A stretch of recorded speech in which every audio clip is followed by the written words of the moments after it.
Video production's probably going to slow down for the next couple of weeks. Um,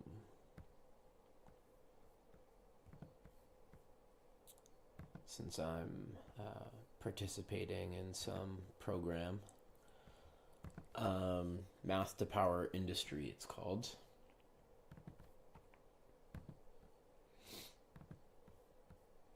But I am going to try and still do office hours daily.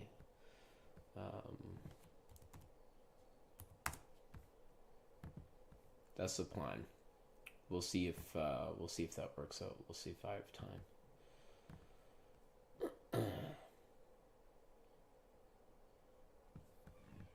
Well, I'll definitely have time. It's maybe just a matter of when those office hours actually take place.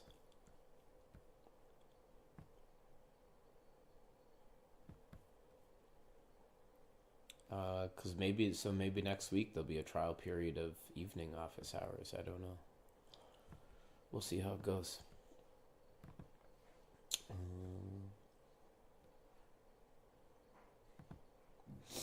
Okay. Do you think number theory is unique in math? I mean, yeah. Number theory is the only field that's number theory. In terms of difficulty, seems deceptively simple. Deceptively simple? What is this person talking about? They must have recently taken a first year introduction to number theory course and have not heard of Fermat's last theorem.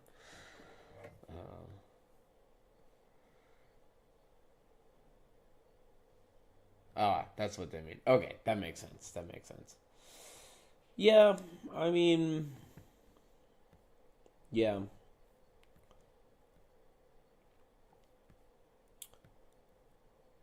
I mean, well, first off, by definition, like some fields are just more complicated and abstract. And so by definition, they're understanding the very statements of these things are necessarily take a lot more overhead. But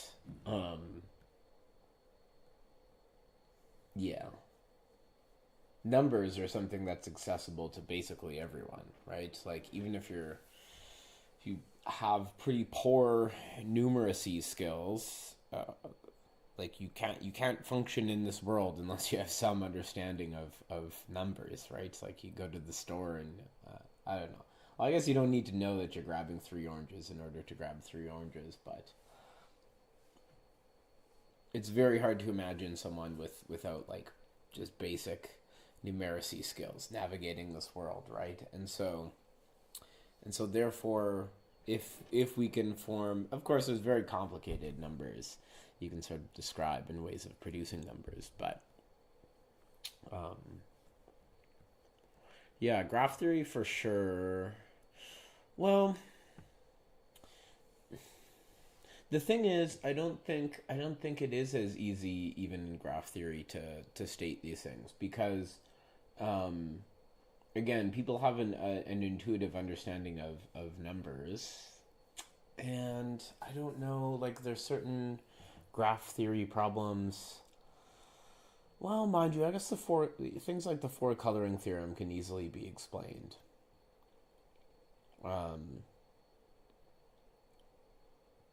Things like the four coloring theorem. Yeah, I guess. Okay, maybe I'm thinking about it more. I was just thinking, there's lots of like terms, and there's also like pretty weird conjectures you can make in graph theory.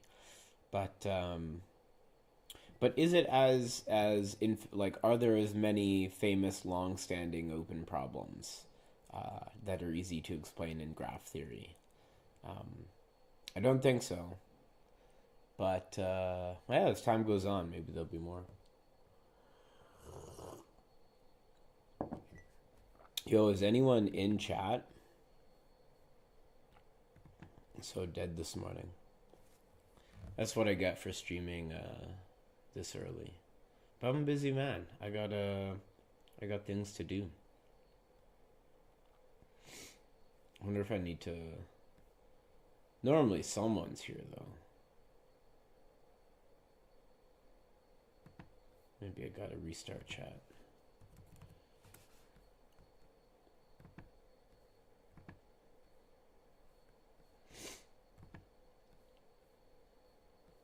It does say 6 watching, so... Oh, there we go. Okay. I knew it. Quality content.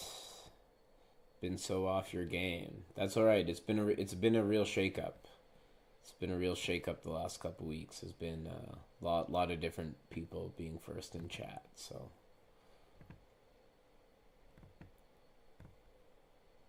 No worries there.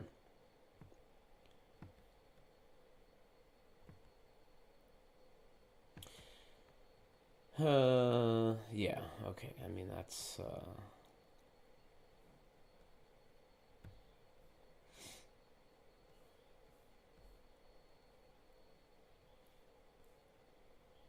made up theorems by ChatGPT.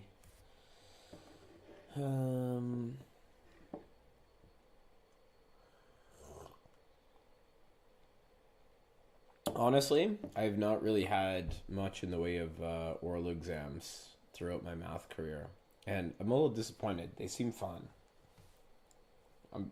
People probably think I'm crazy for saying this, but I thought my candidacy exam was fun. Just get to yap about math. You guys know I love doing that. So like, oh, you're gonna test my ability to talk endlessly? Okay, there's more to it than that, but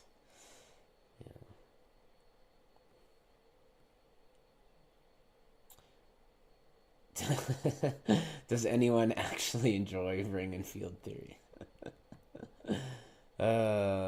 Just writing down nonsense definitions, but just extending everything apparently with no real results. Fair, I guess. Maybe that's an artifact of how it's being taught. Good morning, Antonio. Yeah, I mean, your professor, if you're taking a group theory course. Yeah, mind you, I guess a lot of group theory courses are maybe very unmotivated. But, maybe a course, I mean, hopefully lots of professors are doing this already, but, at the start of any course, you should it's probably worth talking about, some of the big theorems that these things lead towards, right? Like you probably in your Galois theory course. Well, if it's rings and fields, yeah, you definitely should be talking about Galois theory. Oh, they say even studying Galois theory, like I just don't care for polynomials all day. Okay, fair. I guess, yeah, if you personally don't care about polynomials. But want to go into algebraic number theory? Why? Why do you want to go into algebraic number theory then? But I'm hoping it's not as dull as field theory to me. See, this is a strange thing. This is a strange thing to me. People are like, "Oh, I want to go into this field." Yeah, okay. Why? I don't know. It sounds cool. Mind you, can I really cast all that shade? Hello, Dario.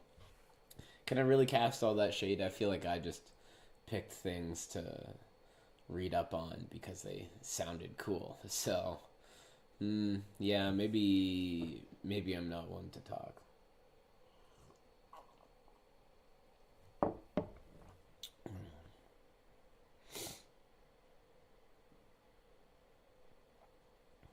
Good pun. Or a bad pun. I don't know. I can't tell the difference.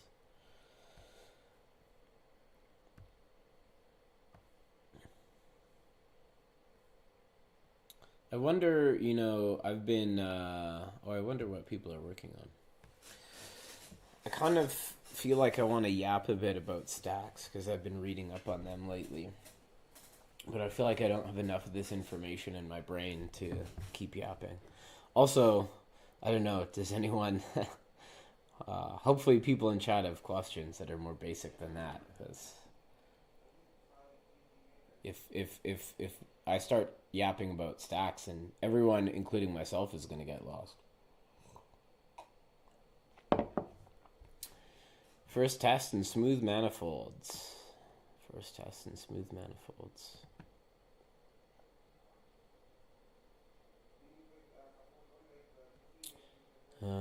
Yeah, okay. Well, I guess I better start yapping, right? That's what we're all here for. To watch me drink coffee and say a bunch of weird words. So, where were we? We talked about a lot of different things recently, but I think one of the things I wanted to talk about, what do we have over here? Ah, yes, was these integrals, going back to this Hecke algebra business. So, okay, let's get back to that.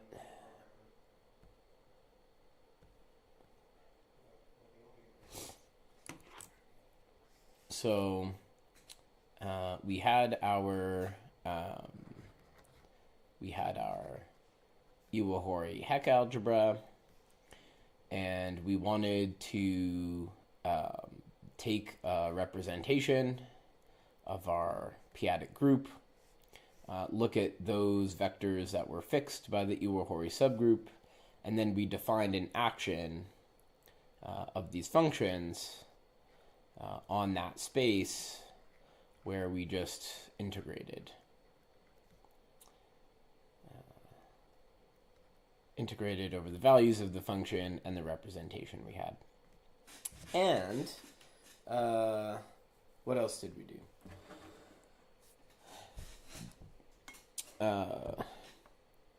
I think I also mentioned that there's a basis of elements. We had these TW, which was just the characteristic function of this double coset. And then we had this, it was a little trickier to describe. There was for each co-character written as a difference of dominant co-characters. We defined this function, which, by the way, it doesn't depend on the choice of dominant co-characters that you take. We had to write down... Oh. OneNote freezing again. Terrible.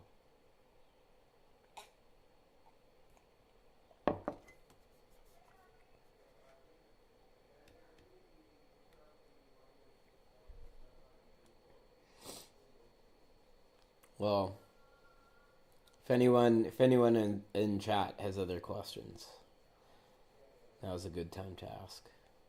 While we're patiently waiting for OneNote to behave.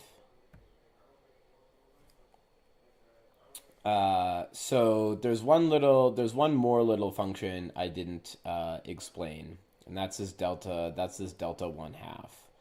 So this is a function where I'm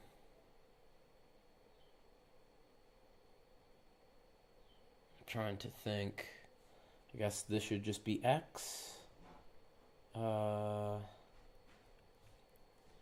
I'll explain how this works in a moment, but this is T mu 1, T mu 2, where for the dominant co-character, T mu I is defined to be this characteristic function.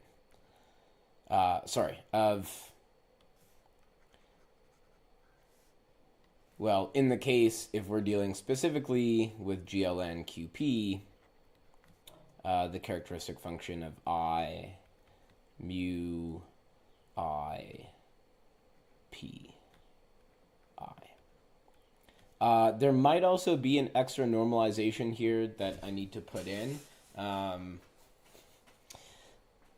lot of different authors write a lot of slightly different things, and one of the things I hope to sort out in my thesis is precisely the precise terms that need to go there.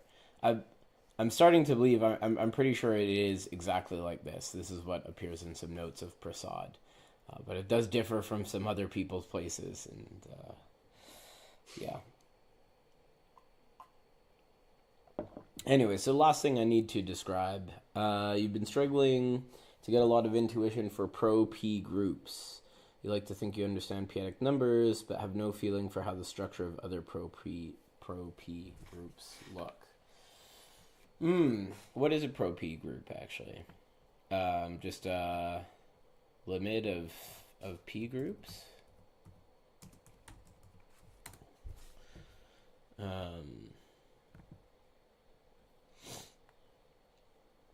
See, I don't even know. In mathematics, a pro-P group for some prime number P is a profinite group such that for any open normal subgroup, the quotient group is a P group. Okay, that makes sense. Right? Canonical examples of p-adic integers. The group GLNZP. Right. Has an open subgroup U consisting of all matrices. Right. This is, that's a pro-P group.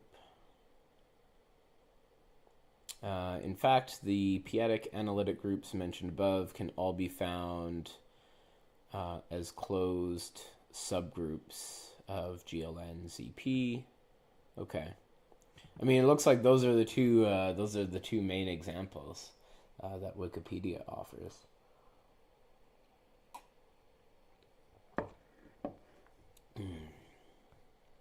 Well, here we go. So here's a great class of examples.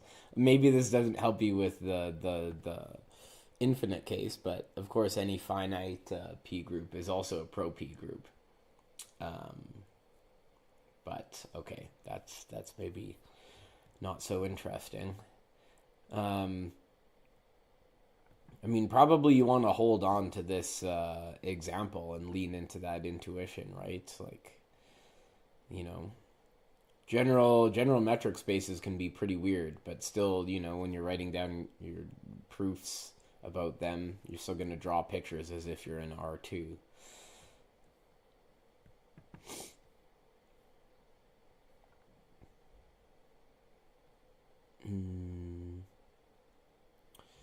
Motivation.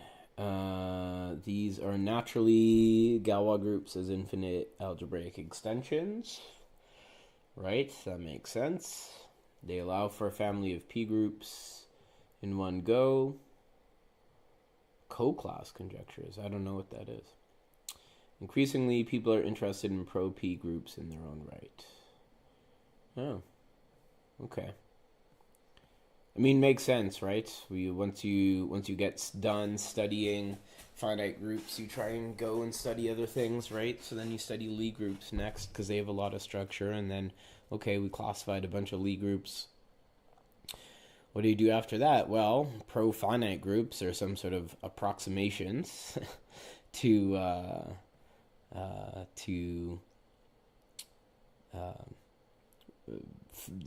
pro-finite groups are, you know, approximated by finite groups in some sense.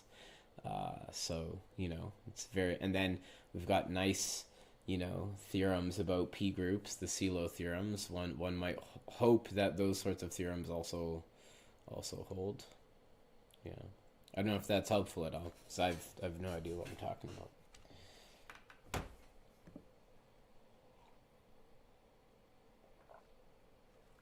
So the final thing is to describe this function. And I think actually I lied. It's not of x. Rather, this should be. Rather this should be delta 1/2 of mu of p. That's what it should be. So what is this delta 1/2? I haven't explained it. It's called the modular quasi-character. So it is actually initially defined on the torus, but we can extend its definition to the entire Borel subgroup. So remember, the Borel is upper triangular matrices, and well, how should I put it? In GLN, so we're mostly interested in GL2. We have the torus, and then we multiply on this side here. So this is it's like a semi-direct product.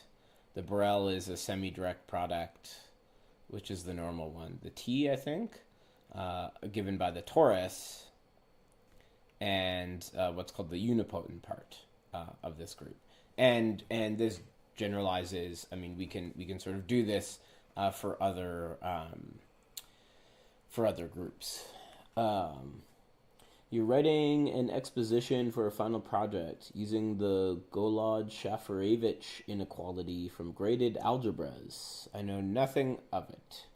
To construct a counterexample for the class field tower problem. Oh, very cool stuff. Yeah. I unfortunately don't know as much class field theory as I'd like to. This is true for a lot of subjects in math. I probably should know more class field theory as someone who claims to do Langland stuff, but alas, here we are. So how is this character defined? Well, I can tell you for GL2, although I always forget. I always forget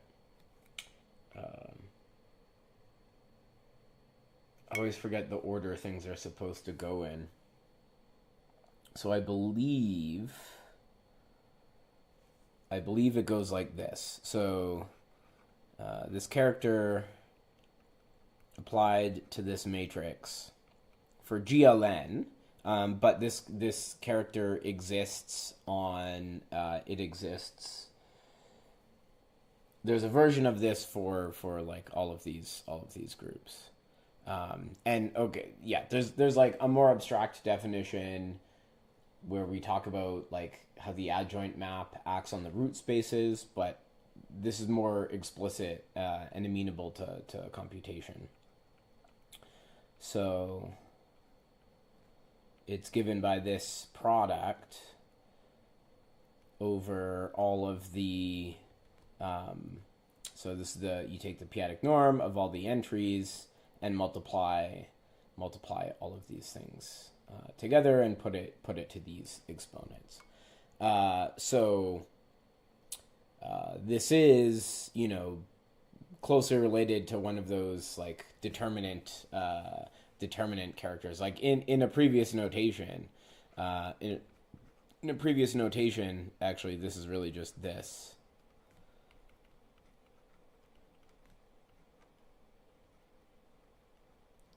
So, for example, for GL2,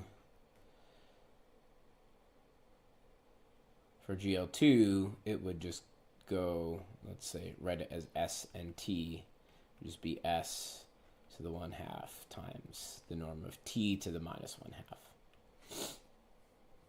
1/2. And so the point of this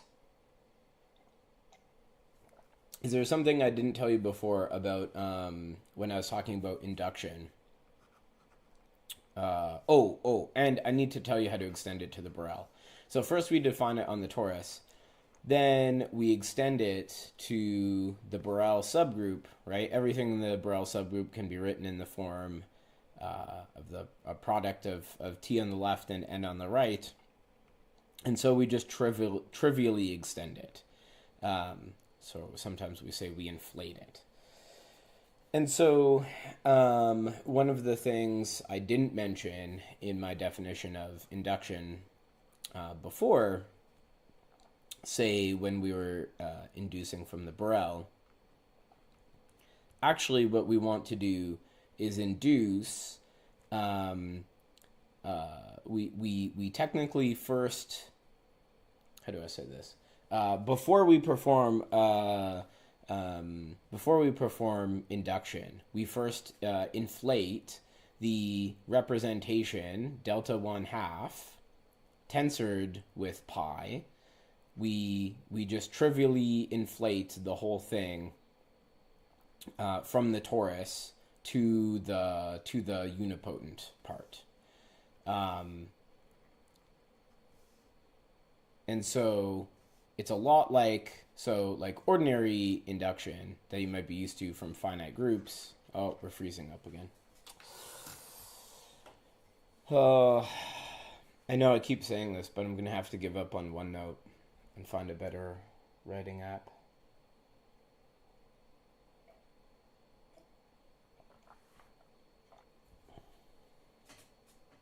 Maybe it keeps acting up because I know I'm not following through on those threats.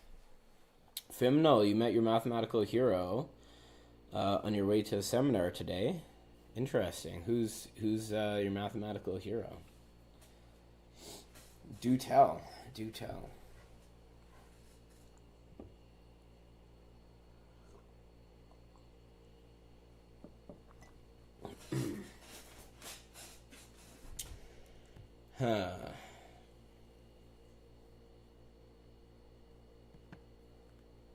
Well, okay, here we go. We're back. Okay, so like ordinary induction. James Maynard. Oh, James Maynard. Wow, James Maynard was speaking at a seminar at your institution. I don't know who Ben Green is, but that's pretty cool. In ordinary, but you only had your cohomology of groups book and no pencils, so you didn't get an autograph. Well, maybe. Oh, it's time for me to retell this embarrassing story. Let me finish defining induction, and I'll tell you a great story about that. About autographs with mathematicians. So normally we'll get functions from G into the vector space. And we want those functions to be like left invariant. And so we will do that exact same thing. So this will be F. And we want it to be left invariant by things in the Borel. So that's going to be of the form T times N. And then an arbitrary element of G. But then remember, and we normally pull out the action of the representation. And so we're going to pull out the delta 1/2 and pi, but again, we trivially inflate it. So we're just going to evaluate those things on T, and then this will be FG, right? And so that's... now, I'm still lying to you a little bit. There's an extra topological consideration we have to put on here with compact groups, but... and of course we want these functions to be smooth, but yeah. Ben Green proved with Terence Tao that every reasonable arithmetic sequence contains infinitely many primes. Oh, okay. Saw them sitting at a cafe. So they were just randomly... Well, surely they must have been at your... in your city at your institution for some reason, unless they are regularly there. They work at the same institution. In that case, maybe it's surprising. If that is the case, it's surprising you hadn't run into them before.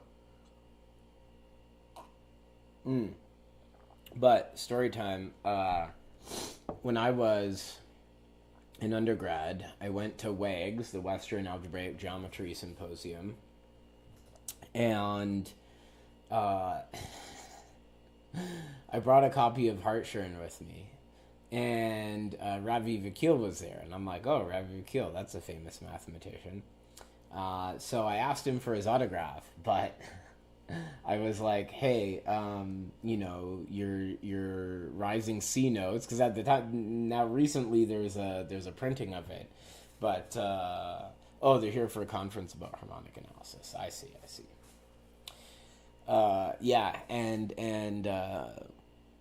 So I go up to him and I'm like, I just have this copy of Hartshorne. Can you sign this? And he's like, yeah, but I'm not Hartshorne. I'm like, yeah, like I know, but you know, your book isn't printed, so and he was like looking at me very weirdly. It was a very weird interaction. And then he signs in his book, he says, I don't know what to write, dot dot dot. Ravi Vakil, not Hartshorn. And that's inside my cover of algebraic geometry. So yeah. Yeah. I don't know if I really care anymore about getting like signatures from famous mathematicians. I don't know. Like, yeah, that doesn't mean the same thing to me anymore. However, hello, the duck with a monocle. It's amazing what ducks can do these days. I'm glad that even ducks are tuning in. Fancy ducks are tuning in to my live streams. But yeah, so even though I don't really care so much about like getting people's autographs anymore, I do feel like now that he has a printed copy of his book available, you know, I need to go and complete the journey and go get Professor Vakil's signature in his book. And remind him of that story. I wonder if he remembers. Already ran into the famous professors at your uni already, or had a lecture with them. For example, Peter Schulze. Wow, you must be at a pretty decent place if you know, famous people are going there for conferences and stuff.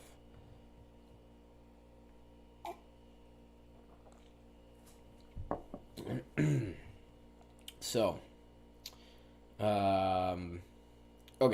And well, why are we doing this? Why did I put this modular quasi character here? What's the point of it? It's basically a normalizing factor that we need it for another reason. So for a few reasons. So I think one thing that happens is that like it preserves unitary representations. The other thing is that the Langlands, like, we expect the local Langlands conjectures, like, part of the local Langlands conjectures is that there should be some sort of compatibility condition with with induction, with this kind of induction specifically, parabolic induction, normalized parabolic induction, we might call it. And the normalized refers to this, and yeah, it basically, part of what the function of what this thing serves is when you induce it sort of and map things across the reciprocity map in the Langlands program, it makes sure that everything works out consistently in the way that we would like it to or expect it to. So sorry, that's a little vague, but those are kind of the two main purposes, I guess, of why we put this normalizing factor here. And so that is exactly what goes into the definition of these functions, though. And so now let's go all the way back to, you know, we had some sort of sequence. There's some induced representation here with slightly different. Gosh, what was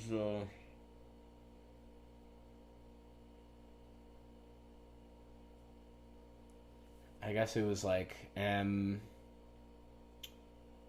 minus a half nu m plus a half minus a half.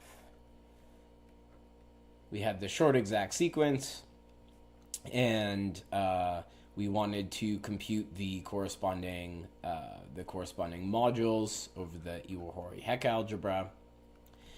And the underlying, right, this is just the determinant character, right? So nu m g really means take the determinant of g, apply the p-adic absolute value, and put it to the power of m. And so the underlying vector space of this is C. And I think I mentioned before that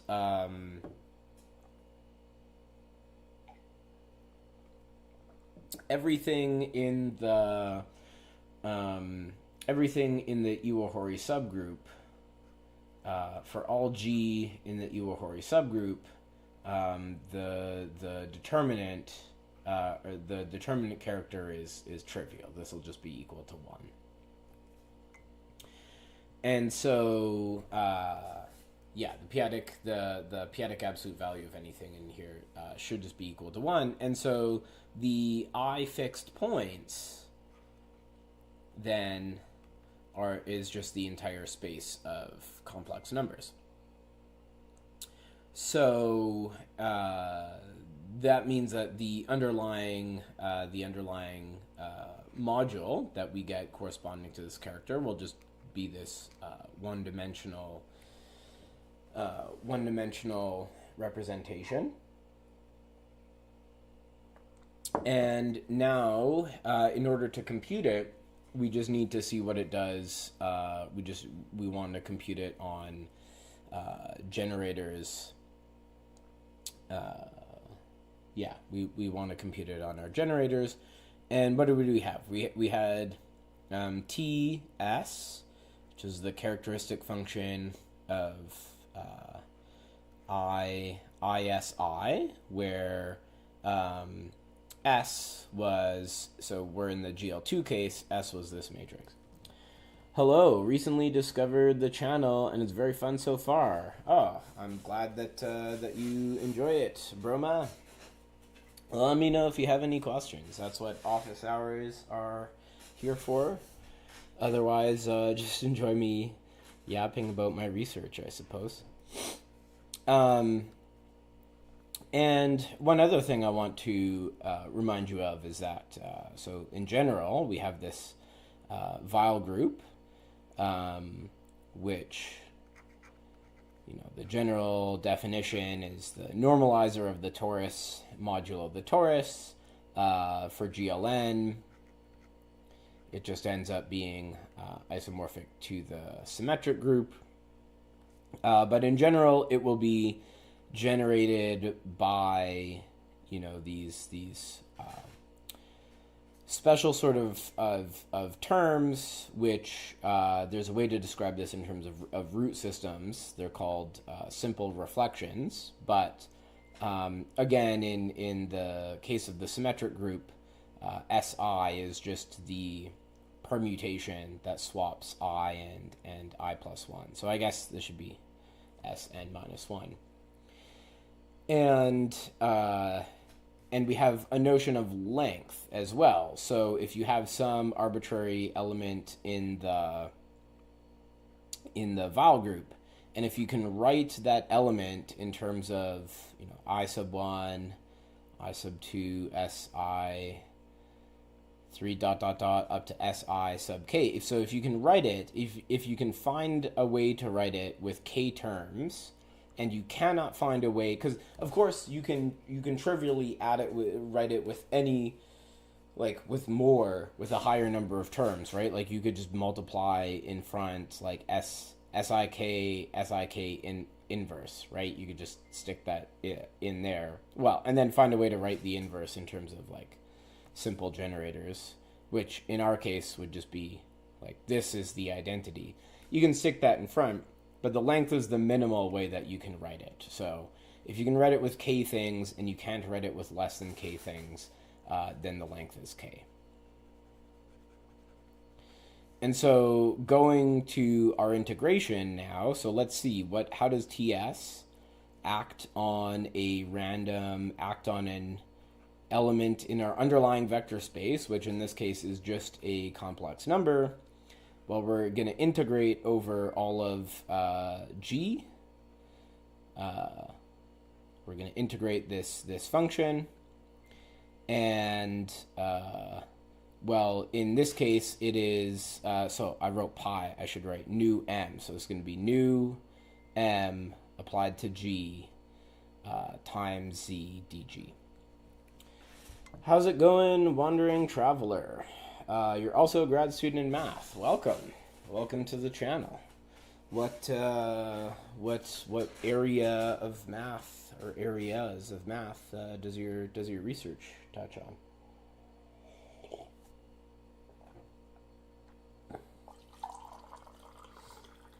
Time for some coffee ASMR. So remember that this is just a characteristic function. So this integral is just going to reduce to being the characteristic function over that set. And so now I can also I can break this up. So first off, the z is going to come out in front, right? That's just a constant. And this integral is now basically going to be over k s k2 d k1 k2. Actually, that's not quite accurate. Maybe I should still write it as because it doesn't necessarily just split up as a product. So I'm still going to put a dg here, but you know we're as g ranges over all of these. So each g can be written as a k1 k2. How reliable are the world QS rankings for mathematics subject? What are the world rankings for QS rankings for mathematical subject? QS rankings for...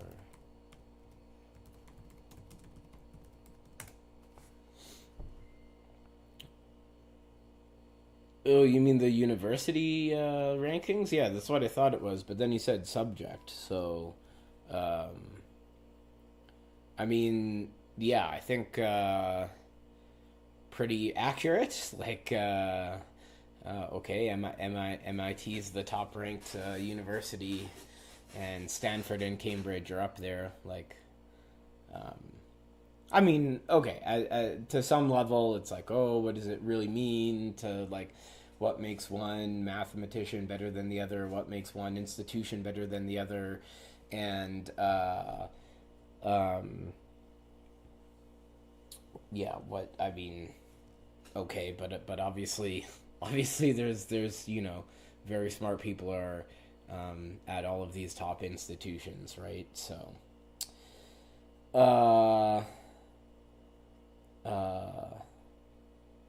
interest is predominantly with partial differential equations and computer-assisted proofs. Oh, that is very cool.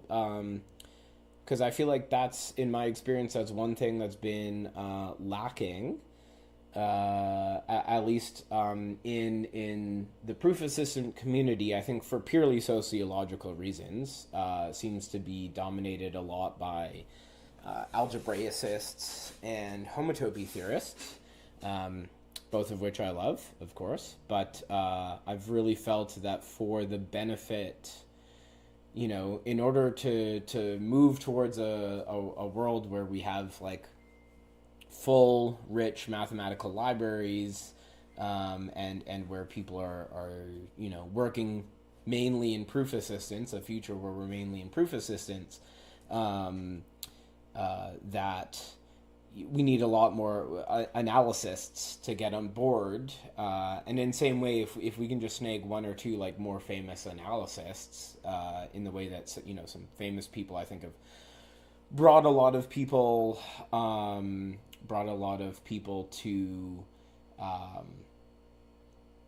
work in proof assistance. Yeah, I just think that'd be really beneficial. So, anyways, all of that, I think it's great that you're working on that. Have I kept up with the drama surrounding City Math Tutoring and Math Sorcerer? I mean, ultimately, I don't really care about either of those people. But it's interesting that yeah, you read Cromwell's blog today, and he seems to have a very mega-centric headline. Yeah, so here's all I'll say about this. It's come to my attention that the rabbit hole, I don't want to say too much at this point, but the rabbit hole surrounding city math tutoring is goes pretty deep, and yeah, let's just say there's not great things. there are not great things there, And I thought he was just a delightful, eccentric individual, and it turns out there's some deeply concerning things there. That's all I'll say for now. Rankings are generally meaningless. I don't think so. Though. Because finding someone you enjoy working with is primordial. Yes, I mean that's true, but I don't think that means that rankings are meaningless. And you can find people that you enjoy working with all sorts of places. So why not go and try find someone you enjoy working with that's doing groundbreaking work? Because probably that will, I think that'll make it more likely that you go on to do groundbreaking work. But there's a fair bit that's gone into the technical side, doing functional analysis. That makes sense. Like with Sobolev spaces. But by and large, you agree it's important to try and get data from numerics. Yeah. What math research do I work on? Well, I was just yapping a little bit about. I work, generally speaking, I'm in the local Langlands program, which means, although really I do my day-to-day work so far has involved a lot of algebraic geometry. However, I am halfway through in this office hour, halfway through computing an integral on a p-adic group. So kind of a mixed bag of stuff.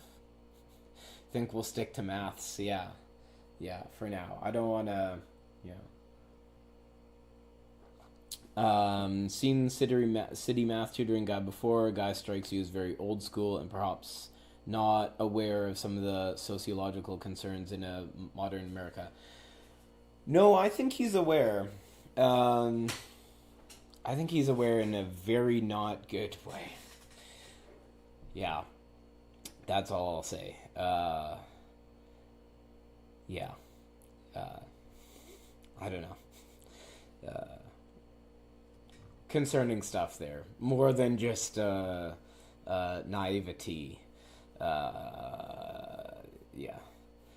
Few layman topic suggestions. Euler's continued fraction formula. Oh, I don't know that. Infinite compositions of analytic functions. I don't know that either. Wait, are these layman? I don't know if these are layman topics. Lambert W function. Hyperreal numbers. Cauchy product. Uncomputable numbers. Yeah. I mean, those are all great things to talk about. But I mean, in office hours, I just sort of spew random stuff off of the top of the dome. Maybe some of those are worth making some videos about at some point. You're absolutely right. However, I seem to enjoy making videos about sheaves that get like 200 views. Or videos about categories of modules that only get like 400 views. That makes me happy. Yeah, I feel like there's a lot of people... you're right, though. Maybe I should talk about more of these things at some point. It would get me more views. And I could have 1 million views, and then I could retire. I could just make videos all day and then publish papers on the side.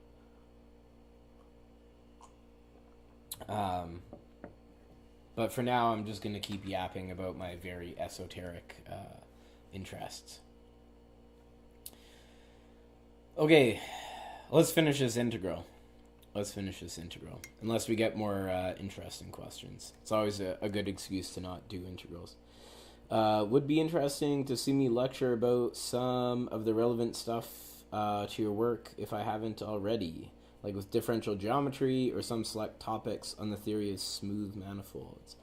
Yeah, maybe I'll make some more videos. I mean, I'm giving some talks. I'm giving 2 talks this weekend. There's 2 conferences. One at my university. It's one for like the province that I'm in, and then another one. Well, actually, they're both sort of like provincially focused. In one talk, they're both like 20-minute talks. I might yeah, I might publish versions of those talks to my channel. They're both be kind of similar, and they're like 20-minute. Yeah, one is it's like the same talk, but one's like geared towards differential geometers, and one's like geared towards number theorists. But I mean, why not? Why not just record them and put up versions on my channel? I probably will. So to compute this integral, remember that this character, well, this is a character, right? So it's multiplicative, and this will just come out. This will just separate into the character on each of these individual terms. But remember, K1 and K2, these are in the Iwahori subgroup. And good morning, Julie. Category theory is very algebraic, but it's also like very useful in differential geometry as well. So the norm character will be trivial on these things. So the only thing left to evaluate would be the norm character on S. But remember, S is this matrix, which has determinant 1, right? And so this is the determinant of the p-adic absolute value of -1, which of course is just 1. So this turns out to just be 1. So this will just be this integral. What's with my LaTeX setup? I use Tech Live. I don't know what Tech Live is. I don't actually use. I don't think I use Tech Live. I use Tech Studio and I use Overleaf. Those are the main things. I use both of those daily. That's my tech setup. You like esoteric, as there's about a million math channels talking about those topics. Yeah, that's the thing. Like, I don't know. Maybe at some point I'll work towards making more like common, popular topics to try and like get more views and make some more money.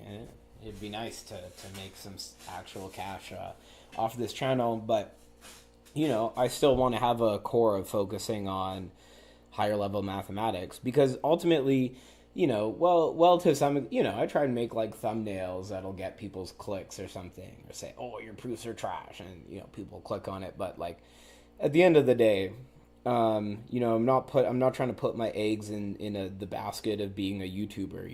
At the end of the day, I'm making videos that I like talking about.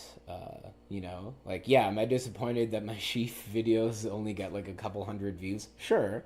But at the end of the day, it's like I'm making those videos because that's what I want to talk about. I'm making the series on categories of modules because like that's something I want to talk about. I've been teaching myself some stuff about stacks, and so maybe I'll make some videos about that because like that's something. It's because I want to learn about it. So like the best way to learn is to like explain to other people, right? Understand these things well enough to talk to other people, or to explain it to other people, right? You can tolerate algebra, but you much rather deal with analysis. Fair. Hey, I don't blame you. I'm an algebra guy, but we've all got our tastes. So yeah, well, the more ducks with monocles I have clicking on this channel, the better. The Yoshi, I don't know the right way to say it, proof, an ABC conjecture.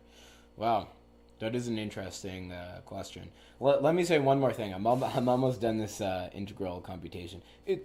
It's funny. I complain about people not asking enough questions in chat, but then I'm like, oh, just let me do this integral. I'll never be satisfied. So here's a very general fact, actually.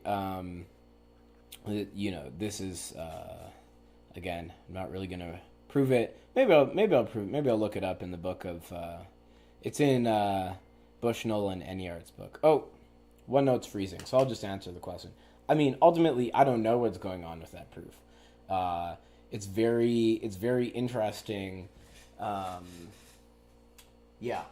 ultimately I don't know because I'm not in that area, so I don't speak those languages.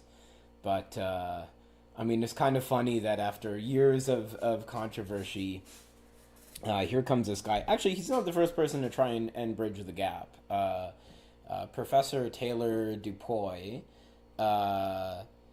has, he published a couple papers with a grad student of his where they try to clear up some notation. They try and dive into IUT and try to rederive some results, show that give some examples, explain some things you can do with the machinery. So yeah. But then, so Yoshi comes along and he he's like, okay, yeah, actually, I think I understand this work, and I think there's some mistakes in IUT, and then tries to correct it. But he kind of makes everyone upset, or not upset, but as I understand it, the sort of main mathematical community, at the moment, I think is not content with his work, and doesn't believe that it repairs all of these issues. Again, this is my understanding as an outsider. I don't actually know. I haven't read these. This is not my own reading of these papers. This is what I've gathered from other people who actually understand this thing. And then simultaneously, he seems to have really annoyed Mochizuki, because Mochizuki is, he's upset. He's like, what are you talking about? There was nothing wrong with my work in the first place. You've misunderstood everything, blah, blah, blah. So he's sort of now put himself in the crossfire of both sides. And so I'm not sure, but I don't know, so his work is up there. It's on archive.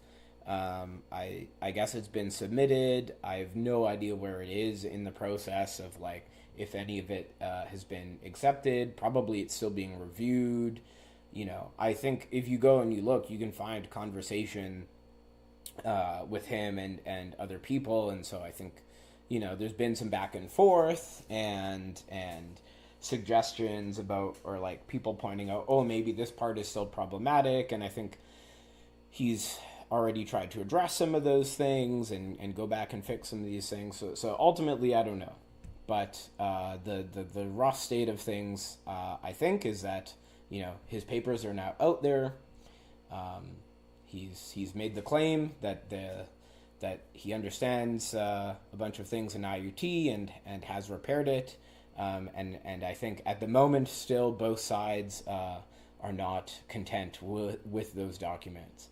But I imagine that they're still just under work. It's been a few months since I've dug in and looked at any of that. You heard Schultz and Joshi were communicating, but you gave up on following the mess. Yeah, I mean, I imagine they still. I mean, you can find conversations between them on blog posts and Stack Exchange and stuff, and I'm sure there's private communication happening behind the scenes as well. So we'll see.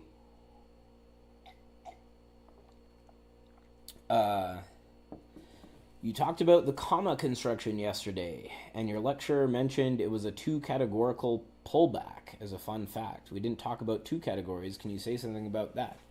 Sort of, in a second, yes.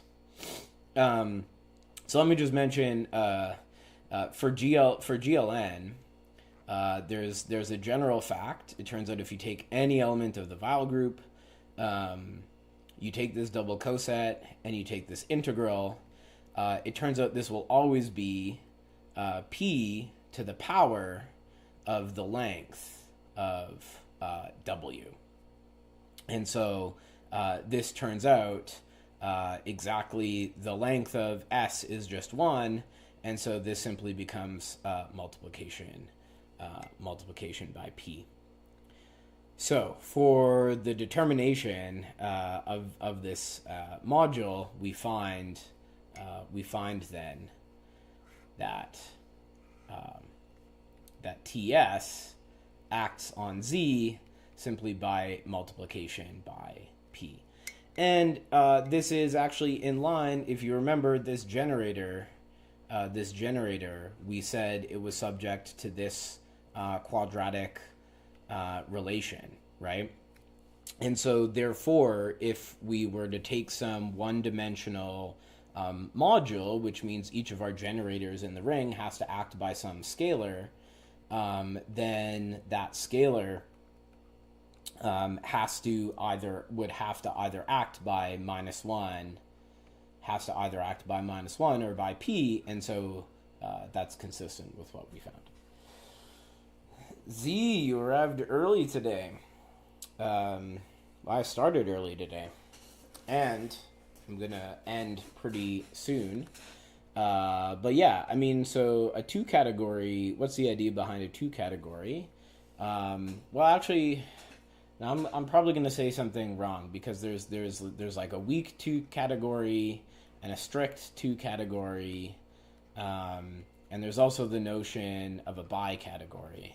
And I always forget which one's which in terms of where we have the associativity. So I think the bi-category is the weaker thing. Like, I think sometimes when people talk about a 2 category, maybe they mean a strict 2 category. But that's just basically the idea that now we have a higher level of morphisms, right? So normally we have, like, in a category, we have objects, and we have morphisms between those objects. But then possibly we have yet now morphisms between morphisms, right? So classic example, of course, is the category of topological spaces and continuous maps, right? So X and Y could be topological spaces, and normally we just consider continuous maps in that category. But then we can also consider higher morphisms, which is a morphism between 2 continuous maps given by, say, a homotopy. Or another example would be, say, the category, like the category of categories.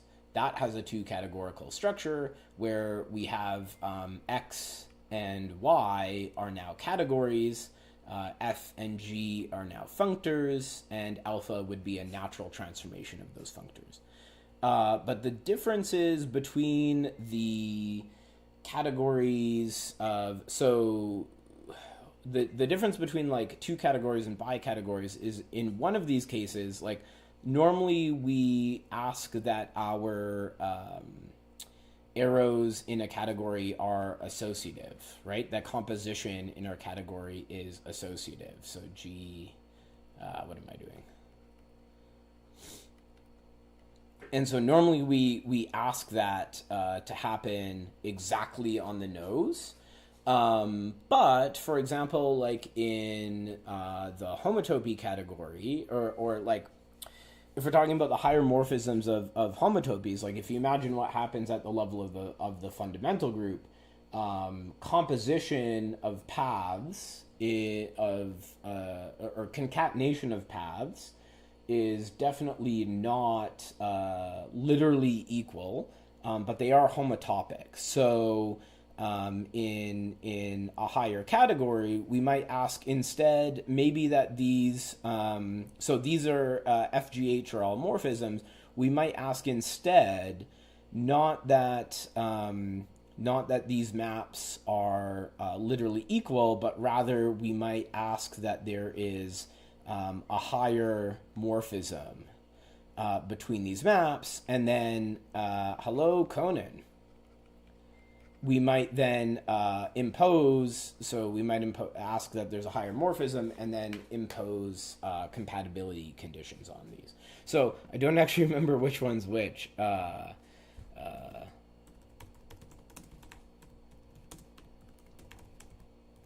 pretty sure bi-categories are the weaker ones, and then strict 2 categories are the ones where we want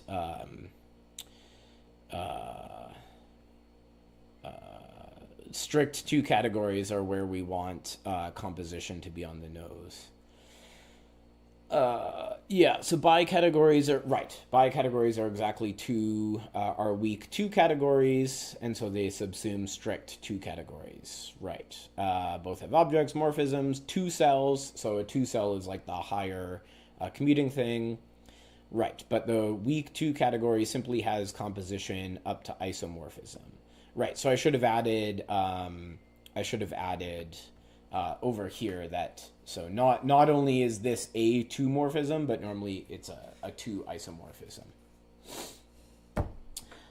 You think you never paid attention to those chapters where people define categorical stuff, so you don't really know what COP is besides reverse the arrow. That's all it is. That literally you have it. So, I mean, what is a category, right? A category C is what? It's some collection of objects together with, for every pair of objects, you have a collection of morphisms, and you have some sort of composition operation that takes you from, well, I don't know which way I want to write it, but you have some sort of composition operation that takes you that allows you to compose morphisms, basically. So that's the data of a category, and then you say that's subject to some certain conditions. So what is C-op? So given a category, C-op is, well, the objects of C-op are going to just be the objects of C. And the HOM, so maybe I should say HOM C XY is just defined to be HOM C-op, or sorry, HOM C-op of XY, my apologies, is defined to be HOM C of YX. And then finally, how do I define the composition? Well, suppose I have F in HOM C-op XY, and I have G in HOM C-op YZ. Now I need to define some sort of composition. Let's call it. Yeah, I wrote things a little backwards, but let's call it G filled in dot F, and that composition should lie in HOM C-op XZ. Well, HOM C-op of XY is just HOM C-YX. HOM C-op of YZ is HOM C ZY. And therefore, I know that I can perform the composition, so I could first apply G because it goes from Z into Y, and then F goes from Y into X. So I could define, if I define this to be F circle G, so circle is the composition in my original category, that is in HOM C of Z to X, but that's exactly what I defined HOM C-op to be. Yeah, so that's the opposite category. As Wittgenstein used to say, to say of two things that are identical is nonsense, and to say of one thing that is identical with itself is to say nothing. Therefore, sim is cooler than equals. Yeah, true. Let me remind you all of this paper.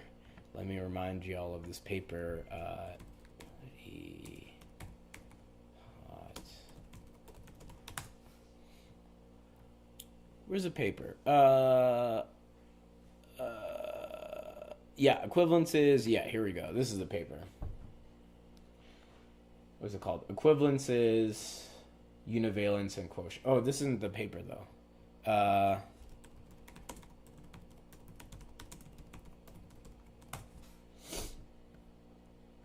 Univalent foundations in the equivalence principle. Yes. Structuralism, invariance, and univalence. 13 pages. Go read this paper. Go read it now. What's weird for you is the comma construction is not symmetric. It seems like a pullback should be to me, even in the 2 category. Yeah, I don't know. I'd have to think about it. But my coffee is just about done. So, it's time for you to prove things. It's time for me to prove things. But before any of that happens, go read this paper. Stream is done. You may as well go read this paper.